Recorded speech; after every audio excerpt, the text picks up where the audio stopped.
Intel tapes out its first discrete gaming GPU, the Xe HPG DG2 graphics processor. According to Intel's most recent quarterly earnings, coming via Seeking Alpha, the company has announced that it has successfully started shipping its first discrete GPU DG1 in volume, and also revealed that the DG2 GPU, based on HPG architecture, has already been taped out and powered on in the labs. The company reaffirmed that it is working on a full stack of discrete HPG-based GPUs that will target the mid-range/mainstream and enthusiast gaming market segments sometime next year. The new Intel DG1 is Intel's first discrete GPU in over 20 years. You might remember the good old Intel i740 chip from the early 1990s, and it has almost been over 2 decades since the company released a discrete graphics processor in the market. Intel's DG1 GPU is now already shipping in volume. DG1 is codenamed as Intel Iris Max, and this GPU will end up in ultra-portable and thin laptop designs. It is based on the XLP architecture for IPUS and low-power models, and entry-level gaming PCs.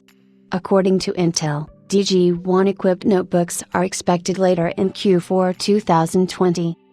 Our first discrete GPU DG1 is shipping now and will be in systems from multiple OEMs later in Q4, said Bob Swan, CEO of Intel, during the company's earnings call with analysts and investors.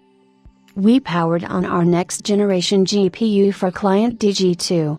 Based on our high-performance gaming architecture, this product will take our discrete graphics capability up the stack into the enthusiast segment. The new Intel DG2 discrete gaming graphics processor, on the other hand, is currently in alpha silicon form, but Intel said they've already powered on this new DG2-based GPU in their labs. DG2 isn't just a successor to DG1, but instead is a higher-performing bracket GPU based on the company's latest Xe HPG architecture.